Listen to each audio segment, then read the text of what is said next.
Hi, everybody. Thanks so much for tuning in, and I sure look forward to being together again. But until then, thanks for joining us from wherever you are joining us from.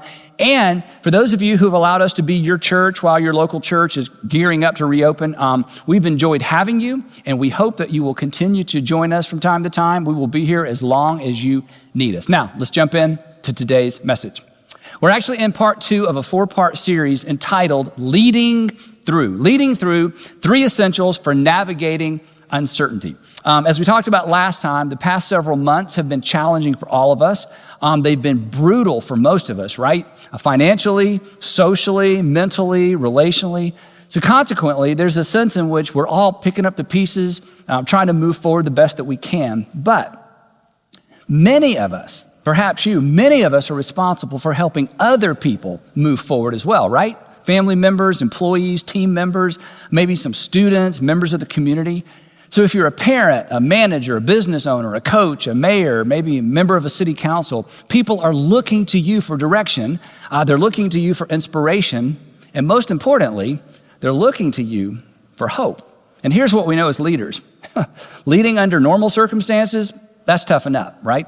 But leading folks through what we've just come through, not for the faint of heart. And I won't tell if you won't, but the people who are looking to us for leadership, they have no idea.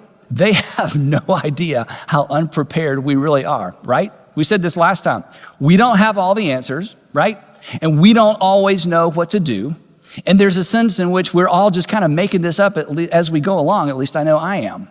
So there's no point in kidding ourselves, and there's no point in kidding the people who are looking to us for leadership. That uncertainty makes leadership uncertain. But uncertainty is a permanent part of life. In fact, it's a permanent part of the leadership equation.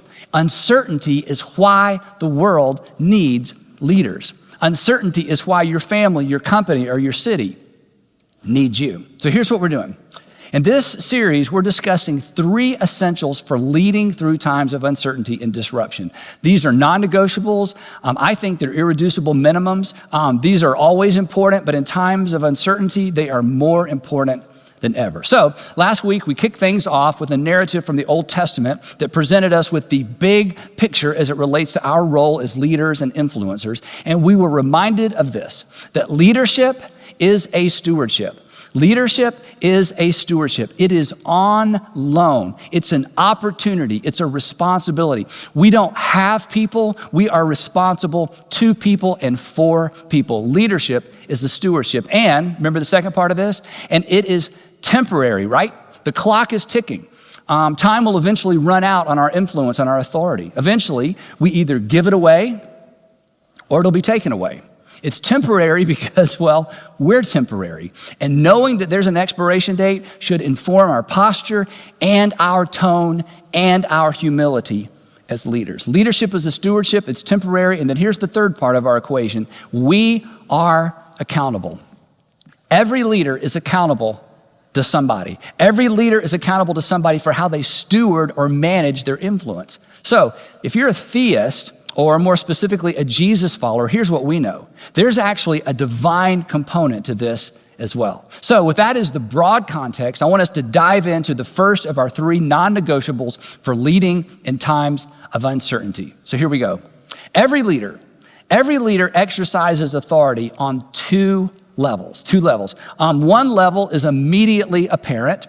One level becomes apparent. One level determines the leader's influence within a defined context, and the other level determines their influence beyond that context. Now, immediately apparent is what we're going to call our positional authority. Positional authority is like father, mother, a manager, owner, boss, executive, police officer, teacher, coach. We pay attention to those people because they have a position or a role in our lives.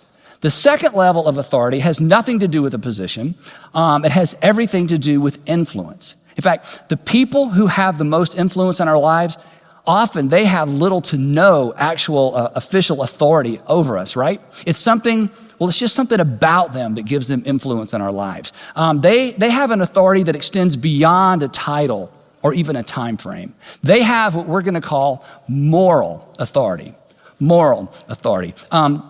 They have moral authority because there's alignment. You've seen there's alignment between what they say and what they do.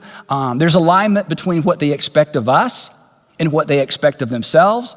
Moral authority is the credibility they've earned by walking their talk. It's the alignment between who they claim to be and who we discover that they really are. And moral authority, this is why this is so important. Moral authority equates to influence. When there's a difference, you know this, when there's a difference between what somebody says they're going to do and what they do, what they expect of us and what they expect of themselves, what happens? What do we lose? We lose respect. And consequently, when we lose respect, they lose influence. We are far more easily influenced. We are far more easily influenced by people we respect. And moral authority creates respect. It makes a person more respectable. It makes you more respectable. And when someone lacks moral authority, let's face it, it's hard to hear what they're saying. Not because of what they're saying, but because of who's saying it. For example, and this may be a bit painful, if you grew up with a parent who struggled with substance abuse, or maybe you grew up with a parent who had a gambling habit that undermined the stability of your home, you understand this, right? It was hard to take their advice. It was hard to take their discipline seriously, not because of what they said, but because of the decisions they'd made. So the bottom line is simply this. Positional authority provides a person with influence within a specific context for a limited time, supervisor, coach, boss, parent, officer, right? But moral authority provides a person with influence in a variety of contexts for an indefinite period of time. Moral authority, or the influence that we get from walking our talk, is always important, right?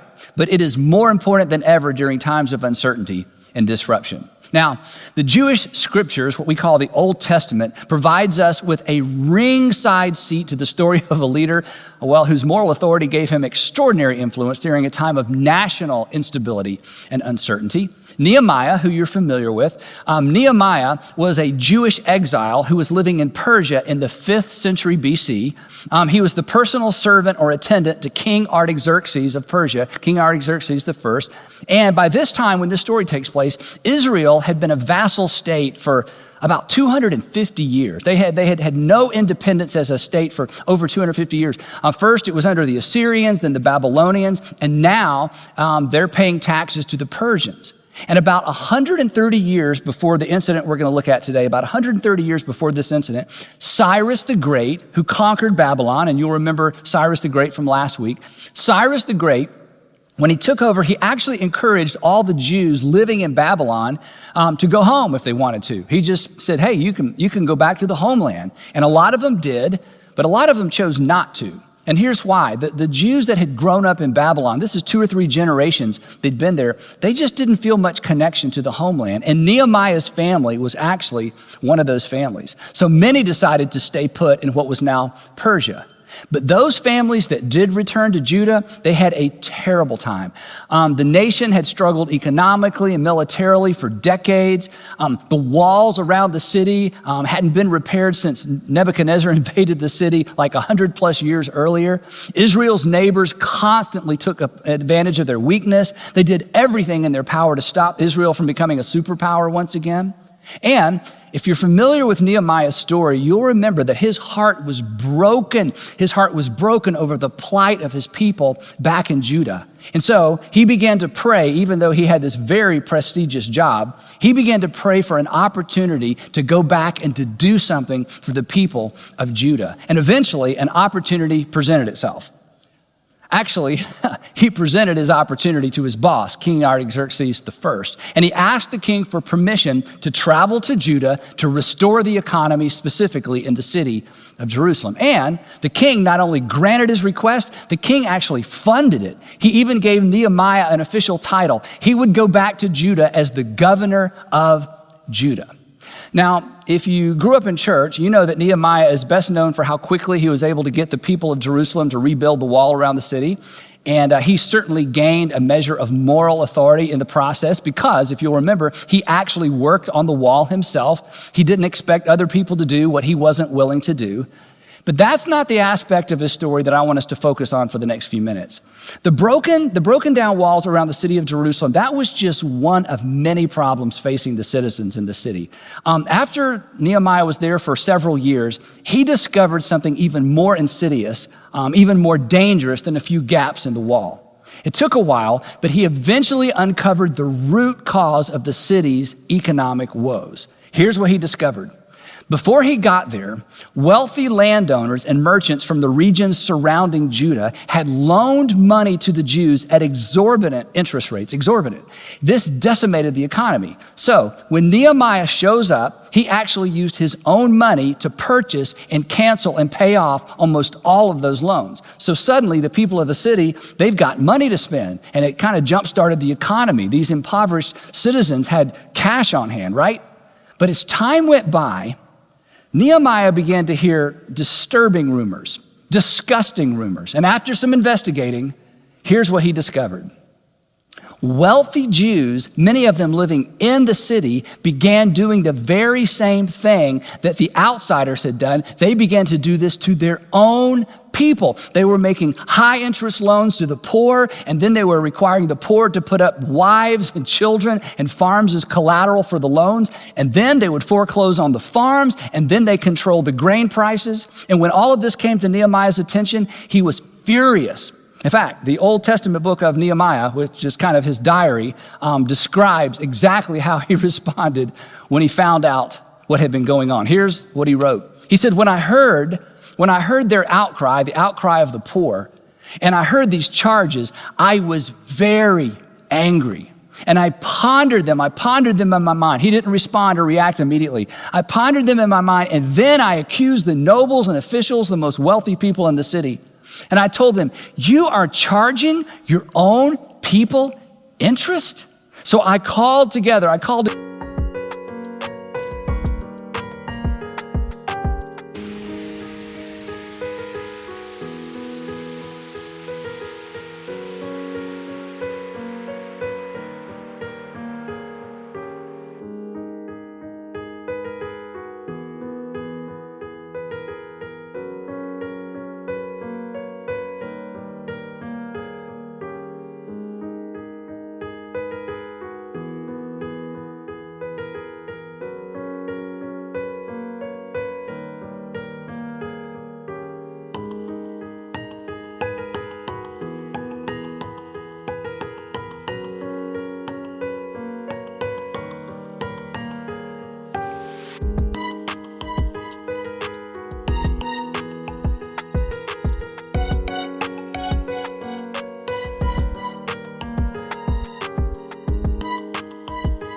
a large meeting to deal with them. And here's what I said.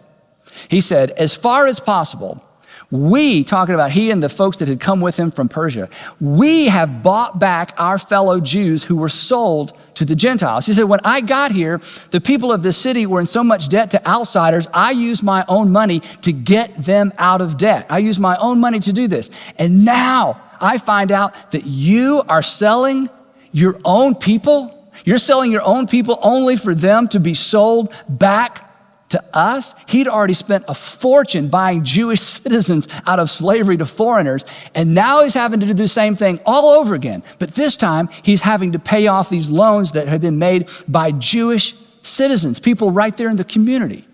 He goes on and he says this, and this won't come as a surprise. They kept quiet. I bet they did. They kept quiet because they could find nothing to say. So I continued. He went on. He said, so I continued. What you are doing is not right. Shouldn't you walk in the fear of our God to avoid the reproach of our Gentile enemies? He said, do you not realize what you've done? Our neighbors are laughing at us. You've made us a laughing stock, in the region surrounding us. We're not even keeping our own laws. We're undermining our own economy. We're undermining our own security. But he's not done. He said, I and my brothers, the people that came with him, and my men are also lending money and grain, but let us stop charging interest. Now, according to Torah, Jews were actually encouraged to loan money to other Jews, especially to the poor, but they couldn't charge interest. And they were not allowed to take important property as collateral, like land or work animals. But these wealthy Jews were guilty of doing all of that. So Nehemiah points his finger and he says, look, give back to them immediately their fields and their vineyards, their olive groves and houses, and also the interest that you are charging them. They were basically just taking everything they could from these citizens. And how did they respond? Well, here's what they said. We will give it back, and we will not demand anything more from them. We will do as you say. Now, Nehemiah is no fool, and he does not trust them. So here's what happened next. He says, then I summoned the priests, and I made the nobles and officials take an oath. Basically, he made them swear on the Bible. That's kind of the modern day parallel to this. I made them take an oath to do what they had promised. And he said, I shook out the folds of my robe, and I said, in this way, may God shake out of their house and possessions anyone who does not keep this promise. And the people did as they had promised. Just like that. They returned everything they'd taken, everything they'd stolen, canceled all of those loans. Now, if their response seems a little bit unrealistic, a little bit idealistic, like, yeah, that's what I would expect from a Bible story, you would be correct. But when you know the backstory, what was going on for all the years leading up to this encounter, their response makes a lot more sense.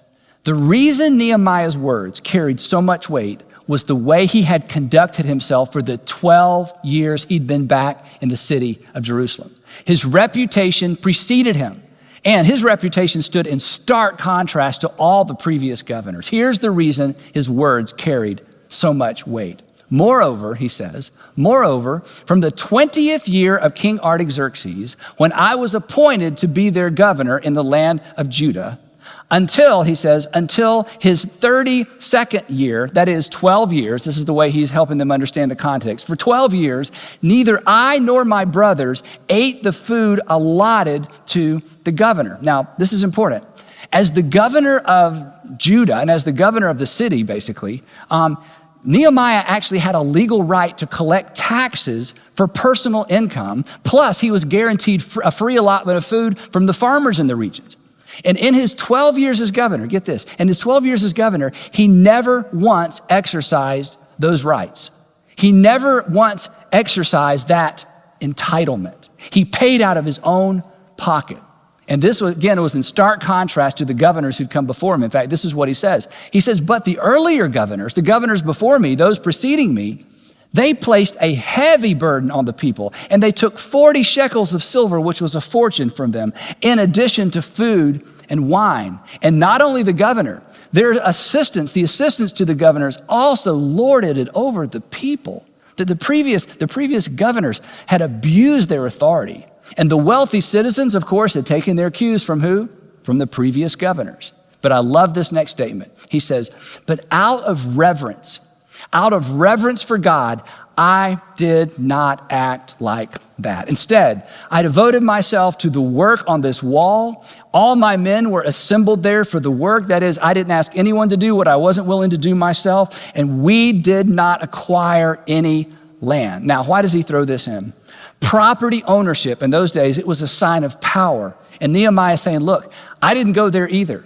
I did not enrich myself at the expense of the people. He did exactly what he came to do, rebuild the wall and restore the economy. He says, I never once demanded the food allotted or entitled to the governor because the demands were so heavy on these people. So, 12 years of walking his talk added weight to his words. 12 years of expecting of himself what he expected of others gave him influence he otherwise would not have had. The life he'd lived, the decisions he'd made, his genuine concern for the people, his lifestyle, his lack of entitlement, all of this shamed the nobles into submission. Now that is good leadership. And that's the kind of leader we would like to follow. And that's the kind of leader we should all become. And it really goes back to this one idea, moral authority. Moral authority. It's a tricky thing. It's a tricky thing because it takes years to acquire, but it only takes one unguarded moment to lose. We're always one decision, one word, one reaction away from damaging the thing that gives us influence, the thing that gives us influence beyond our position. It's always important. Moral authority is always important, but it is absolutely an essential during times of disruption and uncertainty. And here's why. Because the people who look to us, especially right now, they want to know they can trust us. And you know this. Trust is earned, and trust is influence. Now, to bring this into sharp and perhaps uncomfortable focus, I want you to think about this. You don't respect your parents because of what they required you to do. Your respect or your lack of respect is determined by what they required of themselves, right? The life they lived. And the same is true for you. And the same is true for me. Our lives always speak louder than our words, and our lives add weight to our words. So, with all that in mind, I want to give you 3 gauges to keep your eye on. 3 gauges to keep your eye on that will help you protect your influence, that will help you protect and guard your moral authority. 3 areas that may indicate you're on the verge of losing what is virtually impossible to regain once it's lost. Number 1, pay close attention to your internal and external response to authority. How do you respond to authority? How do you respond internally and externally? A lot of people have lost their moral authority, have lost their entire reputation by how they responded or responded inappropriately to authority. And here's why I say that. If you consider yourself too important to be under, then you are probably too immature to be over. So pay attention to how you respond to authority. The second thing to keep your eye on is this, your sense of entitlement. Listen to the excuses you make to justify behavior that you would not approve of in other people. Imagine someone you respect doing or saying what you're contemplating doing or saying. That has...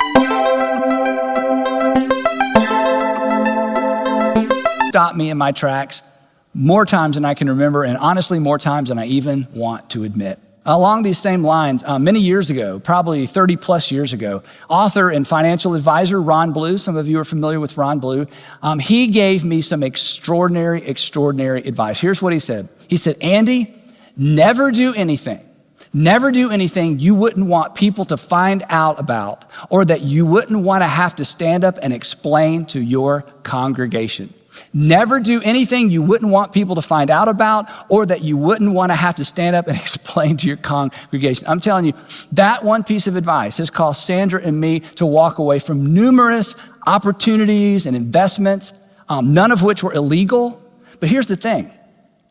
I don't want to do anything. We don't want to do anything that undermines our influence with our children, our influence with you, our influence to our broader audience, all of which is a stewardship.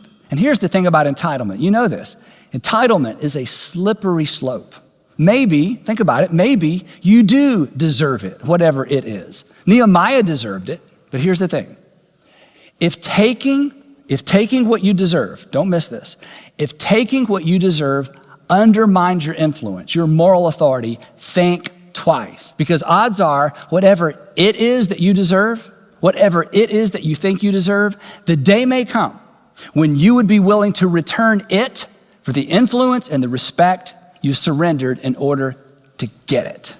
Last thing to pay attention to. Pay attention to those imaginary conversations. Your imaginary conversations that are an expression of frustration and anger. Your anger and frustration with people. It only needs to leak one time for you to lose your credibility forever, right? Because come on, I'm sorry doesn't erase anybody's memory. And when you do mess up, fess up, quick, own it. That's the only way to rebuild moral authority. Come on, we trust people who make mistakes. We do not trust people who make excuses. We don't trust them because we know they have their own best interest in mind. Moral authority. It's an essential during times of disruption and uncertainty. Now, to be clear, this is important. Moral authority is not an essential for leadership. You can lead without it. You can parent without it. You can manage without it. But you cannot be a leader worth following without it. You will not maintain your influence without it. Never forget this.